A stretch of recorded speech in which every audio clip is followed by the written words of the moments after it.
Hoy las penas, como la pasión, duran poco y dejan siempre un mal sabor.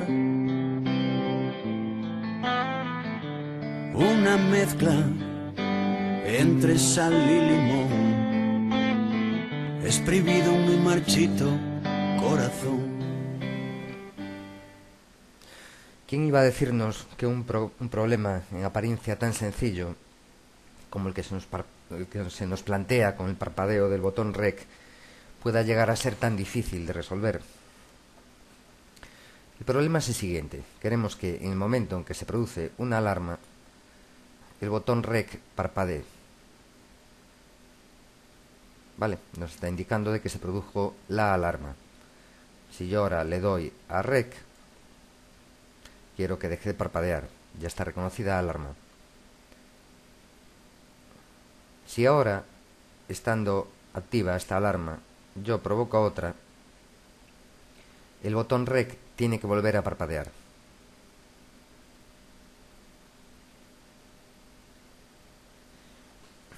Esto en apariencia parece fácil de hacer, pero conlleva una serie de complicaciones técnicas bastante grandes el hacerlo.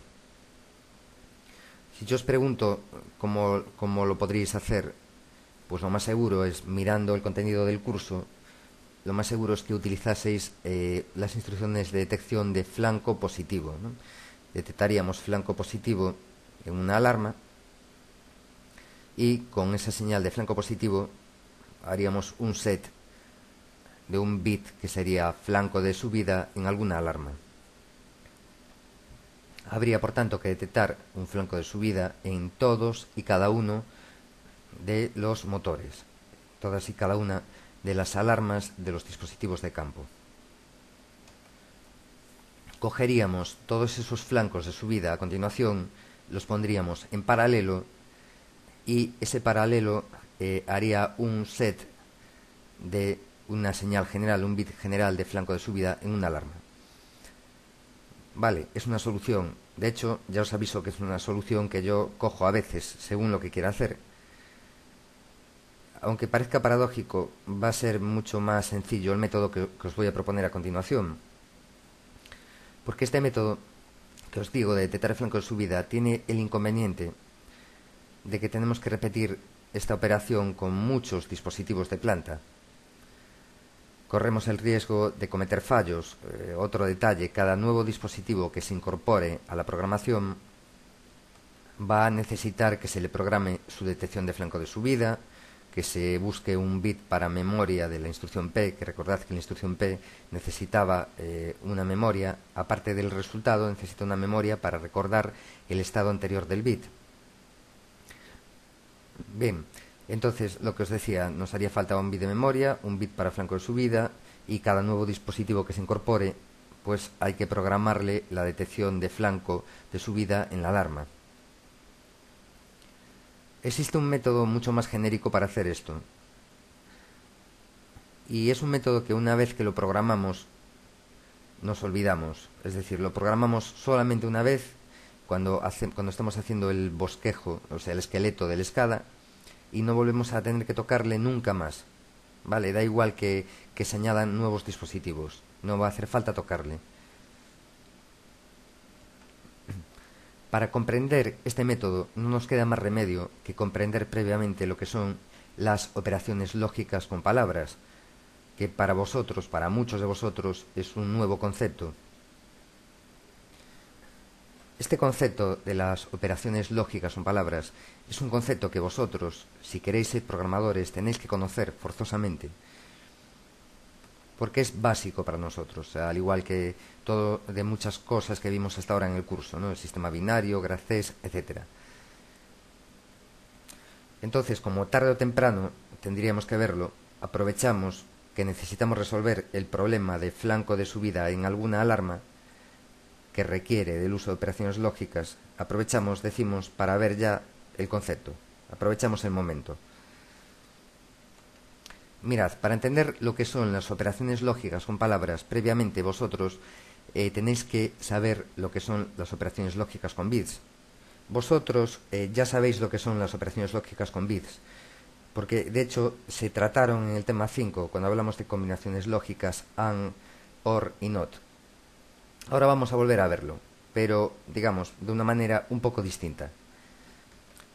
Tenéis que ver la operación lógica con bits como una operación que toma los datos de 2 bits y devuelve como resultado un bit.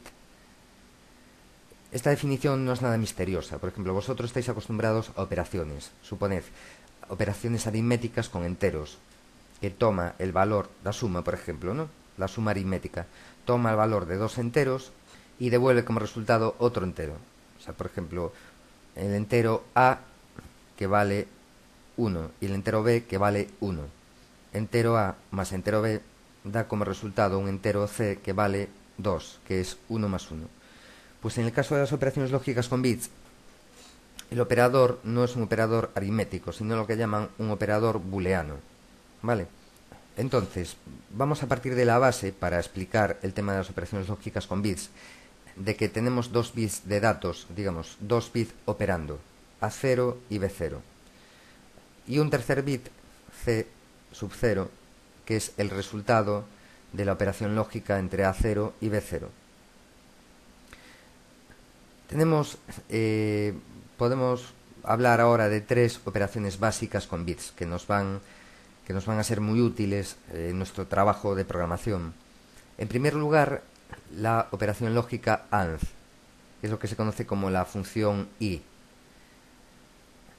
Como veis, A sub 0 y B sub 0 es true, o sea, es verdadero, es 1, si y solo si tanto A sub 0 como B sub 0 son true los dos. ¿De acuerdo? Si un bit operando es verdadero y el otro bit operando también es verdadero, entonces el resultado de aplicarles la función I va a ser verdadero, pero solamente en ese caso. Es lo que ya conocíais del diagrama de contactos, del diagrama COP. ¿Vale? Es esta representación de 2 contactos abiertos en serie y finalmente una bobina en serie. Como ya sabéis, para que C sub 0 valga 1 es preciso que tanto A sub 0 como B sub 0 valgan 1 los dos. Sigamos. Siguiente función, la función OR. A sub 0 o B sub 0 es verdadero si y solo si A sub 0 es verdadero o B sub 0 es verdadero. Tampoco no hay ningún misterio aquí. Es la combinación lógica O que veíamos en el tema 5. ¿Vale?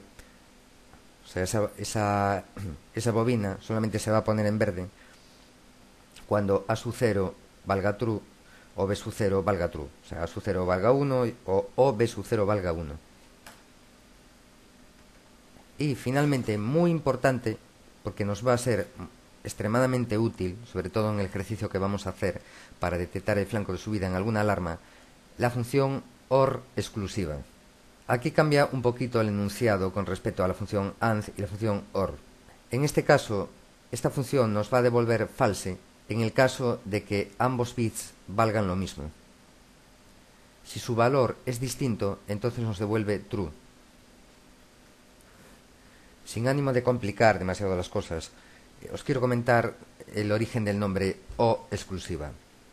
Mirad, el origen del nombre OR exclusiva viene de que A sub 0, si OR, B sub 0 es 1, si y solo si los dos bits son distintos. Para que sean distintos se pueden dar dos casos, o bien que uno valga 0 y el otro valga 1, o bien que el primero valga 1 y el segundo valga 0, ¿vale? Que es lo que veis aquí.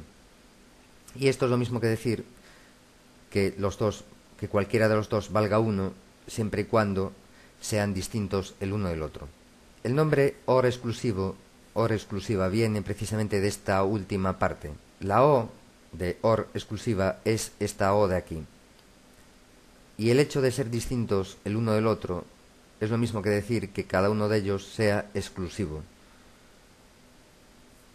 De ahí el nombre de OR exclusiva. De todas formas, a mí lo que me importa que recordéis es que esta función nos devuelve 0 cuando los dos bits son iguales y si son distintos nos devuelve 1. Eso para nosotros es fundamental. Vale, tenéis que recordarlo. Pues bien, una vez vistas las operaciones lógicas con bits, ya estamos preparados para ver las operaciones lógicas con palabras. Aquí la idea es que vamos a tener dos palabras de operandos, A y B.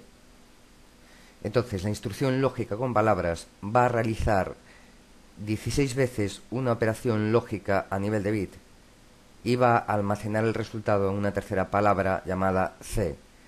La mejor forma de entender esto es con un ejemplo. Yo he escogido pues la instrucción once. La W viene de palabra y AND es la operación lógica. Es decir, es la operación lógica AND a nivel de palabra. Es muy fácil de entender, porque si os fijáis en la diapositiva, lo único que hace la instrucción es escoger el bit 0 de A, de la palabra A, el bit 0 de la palabra B, y almacenar el resultado A0, AND, B0 en la palabra C. Después va a repetir el proceso para el bit 1 de la palabra A y el bit 1 de la palabra B y almacenar el resultado en el bit 1 de la palabra C. Así hasta llegar al bit 15. Cambiando lo que es la operación lógica que actúa a nivel de bit, la que se repite 16 veces, tendremos en total 3 instrucciones que van a ser once, operación AND a nivel de palabra, WOR, operación OR a nivel de palabra, y WSOR, que es operación OR exclusiva a nivel de palabra.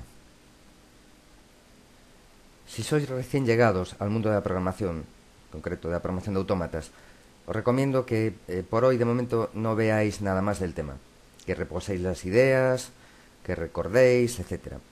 Luego, más adelante, por ejemplo, al día siguiente, podéis pasar a ver lo que os voy a explicar a continuación.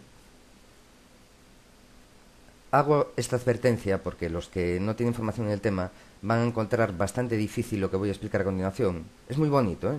Es un truco muy bonito, hasta simpático incluso, pero un poco enrevesado. Se trata de la detección de cambio en una palabra. Por ejemplo, podemos escoger como palabra a la ESP1, que contiene alarmas especiales de dispositivos. Vamos a ver qué pasos nos hacen falta para detectar el cambio.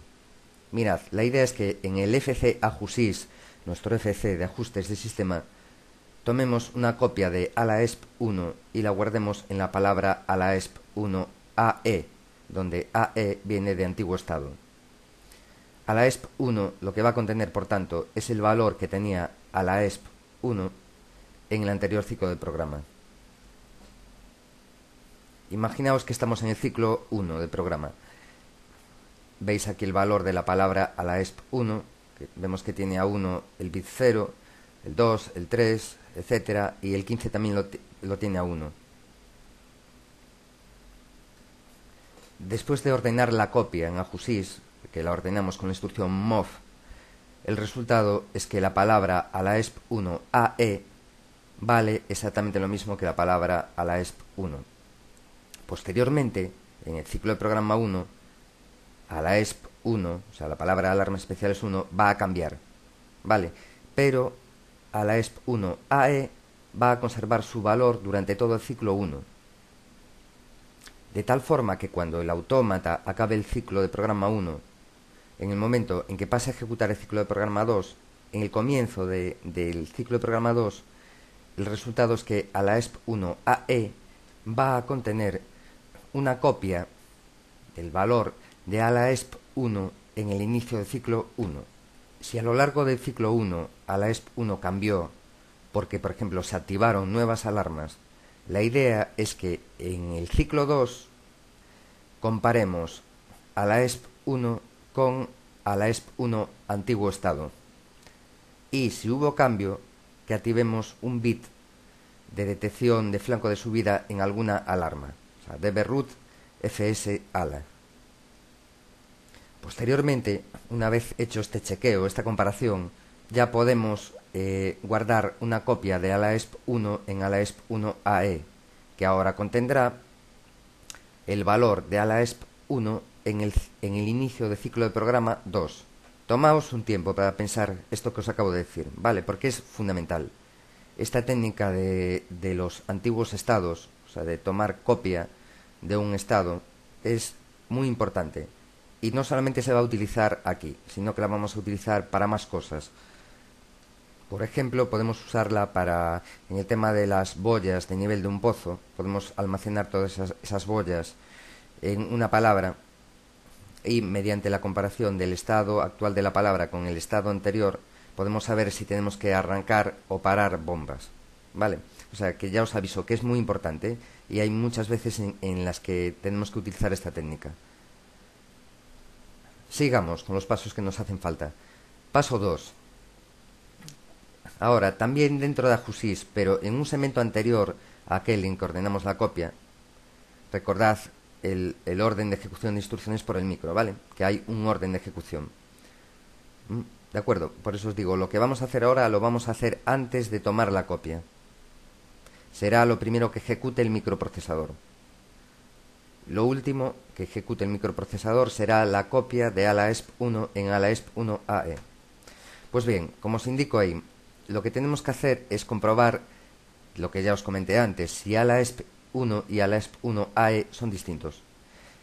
Bien, mirad, para realizar esta comparación podríamos utilizar la instrucción CMP distinto de I. Ya manejamos la CMP igual a I en el tema de los gracés, por ejemplo, pero no vamos a usar la CMP distinto de I. Vamos a usar la instrucción WXOR. Ahora mismo no tenéis la preparación suficiente de la formación para entender por qué no vamos a usar CMP distinto de I. Aparentemente es el camino más sencillo y de hecho yo antiguamente lo usaba en determinados casos, pero ahora prefiero usar WXOR. Vamos a ver por qué la uso, o mejor dicho, cómo la uso. Vámonos al ciclo 2 en Ajusys, antes de ordenar la copia. Mirad, he puesto de color rojo los bits de ALAESP1 que han cambiado a lo largo del ciclo de programa 1. ¿Veis? Son el 15 y el 4. El 15 es una alarma que se desactivó, pasó de valer 1 a valer 0. Pero el 4 es una alarma que se activó, pasó de 0 a 1. El truco, o sea, lo interesante, está en la operación ALAESP1 WXOR ALAESP1 antiguo estado. Fijaos, muy importante, si no se hubiese producido un cambio en ALAESP1 respecto a ALAESP1 AE, lo que sucedería es que la OR exclusiva de esas dos palabras valdría 0, o sea, todos sus bits serían 0, y eso es por la propiedad de la función XOR, que, si recordáis, decíamos que la XOR es 0 si y solo si no hubo cambio en los bits, es decir, si son iguales, y es 1 cuando los bits son distintos. Entonces, XOR nos sirve para detectar cambio en bits, ¿vale? XOR combinado con esta técnica de copiar el valor de ALAESP1 en ALAESP1AE. Fijaos la importancia y la utilidad que tiene esta operación lógica, ¿eh? Entonces, volviendo a la diapositiva, tenemos la inmensa suerte de que en la OR exclusiva, en la palabra en la que se almacena el resultado de la OR exclusiva, todos sus bits están a 0, exceptuando aquellos en los que hubo cambio. Tenemos ya casi completo el ejercicio. Sin embargo, nos interesaría que no pusiese un 1 en todos los bits en los que hubo cambio. Nos interesa que ponga un 1 únicamente en la posición 4, ¿vale? Porque corresponde a la activación de una alarma que pasó de valer 0 a valer 1. No nos interesa, sin embargo, que ponga un 1 en el bit 15, porque eso es una desactivación de alarma y no nos importa a la hora de detectar activación reciente de alarma. Entonces, para ello recurrimos a otro truco más, en el que entra a formar parte de la instrucción once, ¿vale? La I lógica a nivel de palabra. El truco consiste en hacer una operación AND a nivel de palabra entre estas dos palabras de aquí, ¿vale? Esta de aquí arriba, que contiene el estado actual de las alarmas, y esta otra, que contiene una indicación de aquellos bits en los que hubo cambio.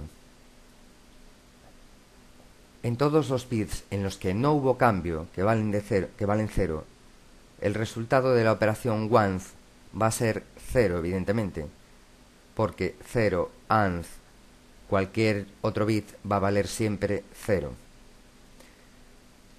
Pasamos a ver ahora qué ocurre con aquellos bits en los que hubo cambio.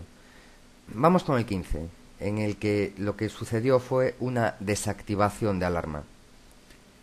El resultado de la once, en concreto de la anth, entre este bit 15 y el bit 15 de la palabra, el valor actual de las alarmas, o sea, de la AESP1, va a ser 0, evidentemente, porque 1 anth 0 es 0.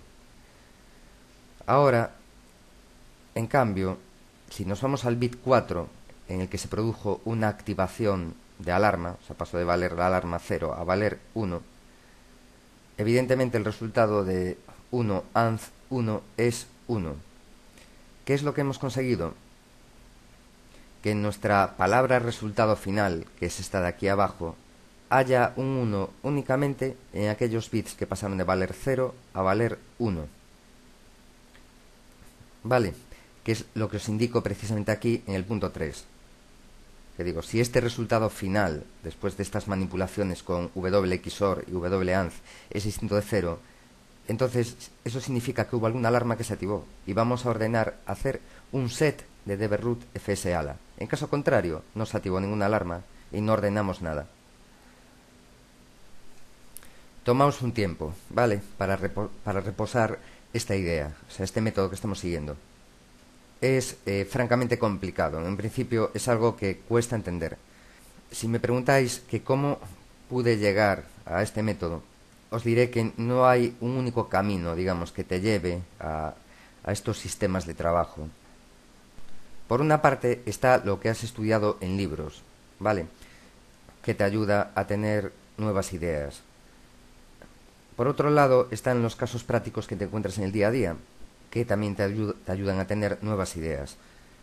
Y finalmente está el hecho de que cuando llevas programadas unas cuantas plantas, piensas que sería maravilloso minimizar el trabajo en todo este tipo de cosas que, bueno, son repetitivas y siempre van a hacer falta, como es el caso eso de la detección, pues, de un flanco de subida en alguna alarma, ¿no?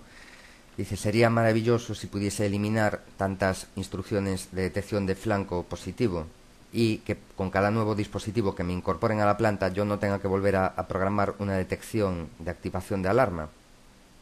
Entonces uno llega a la conclusión de que le vale la pena perder un tiempo pensando en un sistema que le permita hacer esto que acabamos de decir, o sea, eliminar toda esa programación de instrucciones P y no tener que preocuparse de los nuevos dispositivos que se incorporen a la planta.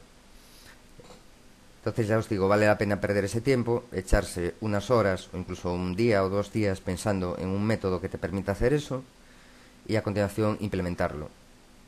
Además, después lo bueno que tiene esto es que este método lo puedes reutilizar en otros trabajos y no te tienes que preocupar nunca más en la vida de buscar un sistema que te permita hacer algo como lo que estamos haciendo. O sea, lo haces una vez y nada más.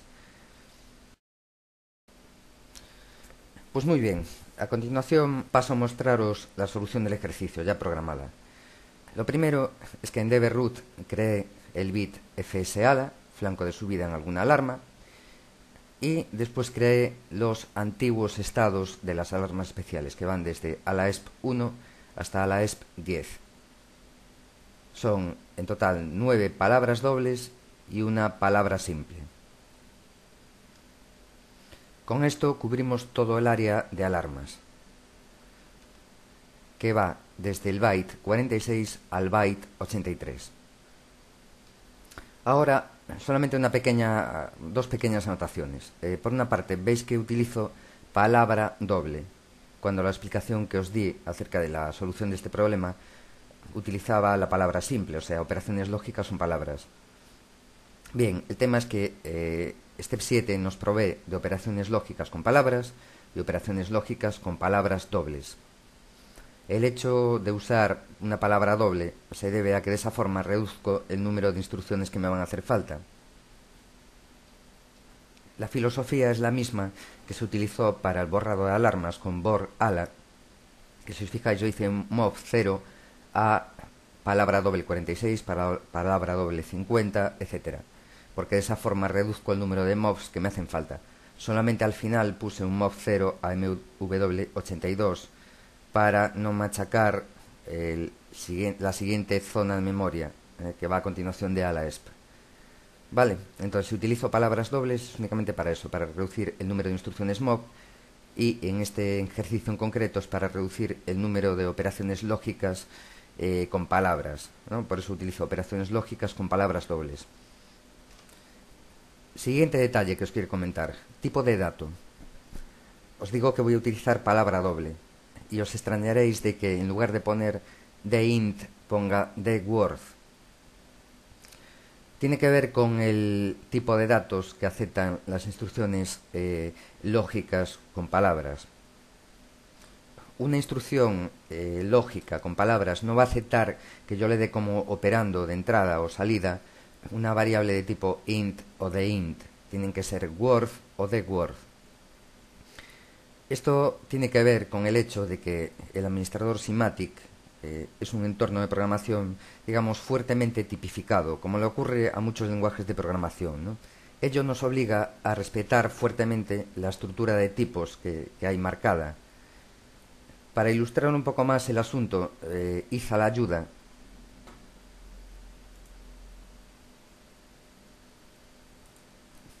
Temas de ayuda. Y teclead en el índice tipos de datos simples. Se nos abre una tabla como la que os muestro aquí a continuación. Observad que en los tipos de datos simples tenemos word y int. Observad que el tamaño en bits de ambos tipos de datos es el mismo, son 16 bits cada uno, o sea, es una palabra. ¿En qué se diferencian? Bueno, pues mira, se diferencian únicamente en cómo va a interpretar step 7 el contenido de la palabra. En el caso de una variable word, step 7 va a interpretar el contenido de la variable de una forma, y en el caso de int lo va a interpretar de otra. En el caso de int va a entender que el contenido de la palabra es un número decimal con signo expresado en formato binario, como el que vimos. Pero aparte del formato binario, ya os advierto que hay más formatos de representación numérica. O sea, los unos y ceros de una palabra pueden representar más cosas. Es decir, existen diferentes formatos de representación numérica, no solamente el formato binario. Tenemos también la coma flotante, BCD, hexadecimal, etc. Así, por ejemplo, veis que en el tipo de dato word, step 7 puede interpretar que lo que hay dentro de la palabra es un número BCD, que es otro formato de representación numérica. No os preocupéis en principio por esto, ¿eh? O sea, una persona que acaba de llegar a este tema y ve toda esta cantidad de información, en principio se va a asustar algo, o sea, se va a marear un poco. Pero es más fácil de lo que parece. Y la forma de entenderlo será con la práctica y con la necesidad, es decir, cuando necesitemos utilizar un formato distinto al formato binario que vimos en el tema, creo que fue en el tema 4, entonces entenderemos mejor los diferentes formatos que pone a nuestra disposición step 7. Si queremos trabajar, por ejemplo, pues con números enteros para manejar grafes, pues utilizaremos el formato int. Si por lo que sea queremos utilizar el formato BCD, que lo más seguro es que no lo necesitemos en todo el curso, pues utilizaremos el tipo de datos word. Si queremos utilizar un formato de representación en coma flotante, que es muy útil para entradas analógicas, utilizaremos el formato real, etcétera, etcétera. De momento, ya os digo, no os preocupéis mucho por la existencia de tantos formatos. A continuación, pasamos a analizar la programación del OV1, de AJUSYS, que como veréis es bastante repetitiva. Mirad, en este punto de aquí, abajo, este mov, vale, que mueve la palabra de alarmas especiales ESP1, la palabra doble, a la ESP1 AE, es la programación del paso 1 de la diapositiva. Por otro lado, esta segunda instrucción, WXOR DW, que la saqué de aquí a la izquierda del árbol, operaciones lógicas con palabras, que veis que las 3 primeras instrucciones son operaciones lógicas con palabras simples y las 3 últimas son operaciones lógicas con palabras dobles. Pues bien, esa instrucción WXOR DW está haciendo la OR exclusiva entre la palabra doble de alarmas especiales 1 y el antiguo estado de alarmas especiales 1 y mueve el resultado a una palabra doble que yo creé en el área temporal del FC, que se llama duo. El hecho de haber creado una palabra temporal que se llame duo, que solamente la voy a utilizar, digamos, en ese segmento de AJUSIS, bueno, y en los segmentos posteriores de detección de flanco de alarma, pero después no va a hacer falta para guardar ningún resultado que tenga que ser memorizado, como una temporización, un graced, etcétera. Se debe a que si yo hubiese puesto ahí, en lugar de una de Word, hubiese puesto un de int, un entero doble, me habría dado un fallo el propio administrador Simatic. Vale, vamos a hacer la prueba de hecho. Veis que yo arriba tengo creada la variable din, que es de tipo entero doble. Voy a sustituir duo por din. A ver qué me dice step 7.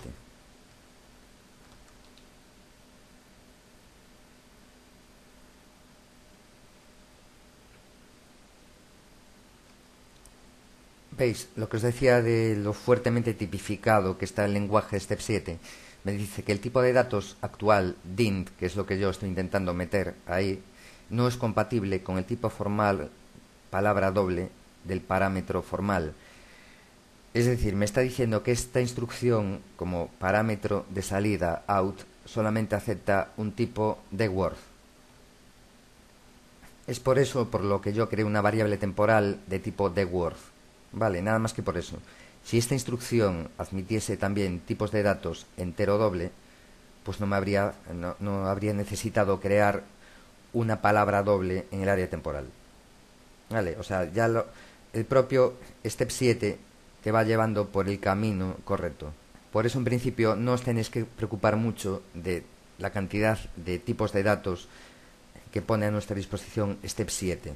Porque como veis, ante la duda de si tengo que crear o no un tipo de dato, el propio administrador Simatic me resuelve la duda y ya me dice si la tengo que crear o no, como en este caso. Pues muy bien, esta instrucción OR exclusiva es precisamente la programación del paso 2 de la diapositiva.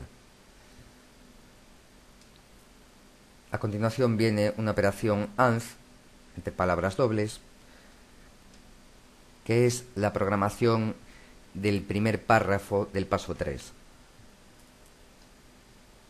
El segundo párrafo, que es hacer el set de dbroot fsala, se hace precisamente aquí. Primero, observad que hago una conversión, digamos, de formato. Vale, hago lo que llaman en los lenguajes de programación un cast, más o menos. Muevo el contenido de la palabra doble duo a una palabra doble, pero de tipo entero doble, que se llama dein, porque lo que quiero usar ahora es una instrucción de comparación. De hecho, como se indica en la diapositiva, tengo que saber si el resultado final es distinto de 0. Entonces necesito una comparación con 0.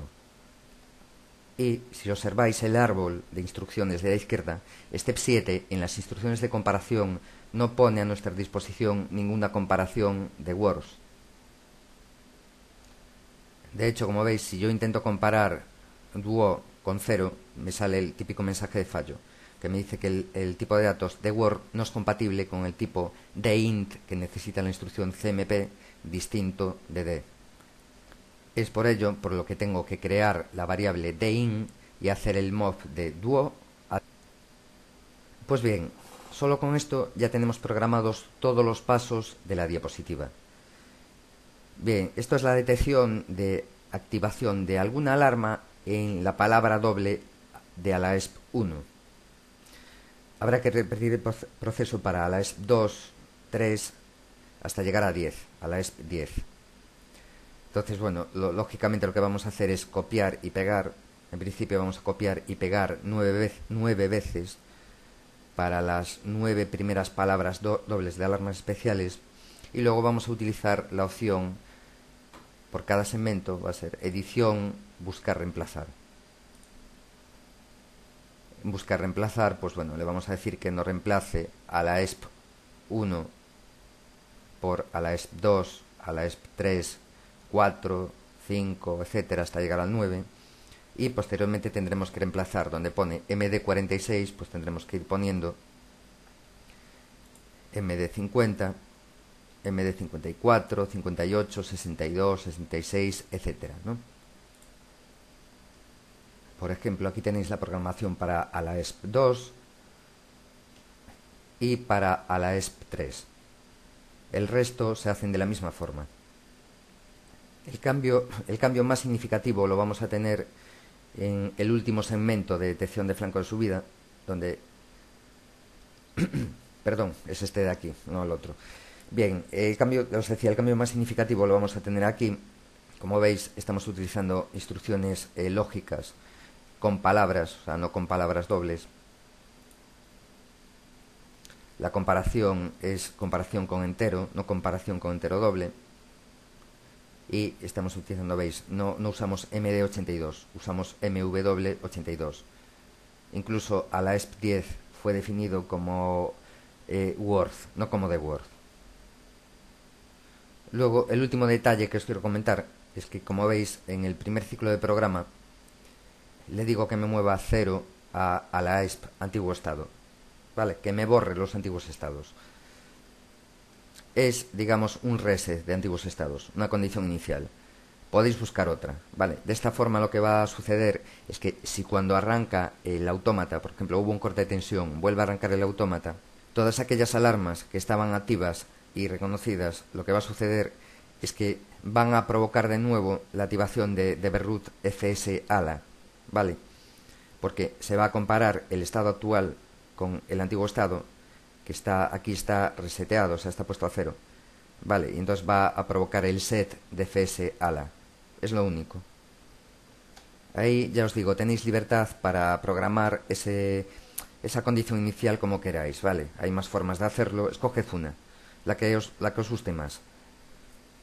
Bien, pasamos ahora a la escala. Lo que hay que hacer es sencillo, o sea, tenéis que definir previamente en las variables de comunicación, tenéis que definir el tag de Beerroot FSALA. Una vez definido, pues tenemos que ir al botón Rec y añadirle una animación de apariencia. Vale, vamos a decirle que si de Beerroot FSALA está activo, pues que el color de fondo sea rojo y que además parpadee. Por otro lado, en el evento click que teníamos programado con la función activar de Beerroot recala, le vamos a decir que desactive el bit de Beerroot FSALA cuando hagamos clic sobre él. Vale. Desactivar bit no es más que hacer un reset de Beerroot FSALA. Y en principio nada más. Estamos ya preparados para probar el programa. Es muy simple la prueba. O sea, sencillamente hago clic sobre la bomba y en el visor de alarmas, aparte de aparecer bomba interna, entrada de disparo térmico, vemos que el botón Rec de al lado se pone a parpadear. O sea, nos indica que en la planta se acaba de activar alguna alarma especial. Damos a Rec, pinchamos y el botón deja de parpadear. En principio con esto queda zanjado el ejercicio. A partir de ahora, cualquier dispositivo nuevo que vayamos a añadir a la planta, no nos hará falta programar el botón Rec, o sea, está programado ya. Pues muy bien, en principio por hoy es suficiente. Acabamos de ver un tema especialmente difícil que se puede considerar programación avanzada, que seguramente tendréis que repasar en más de una ocasión posteriormente, pero que valió la pena ver, porque es uno de los conceptos fundamentales de programación de autómatas. Pues muy bien, en principio entonces por hoy nada más. Os habló Jorge Labora, nos vemos en el próximo capítulo.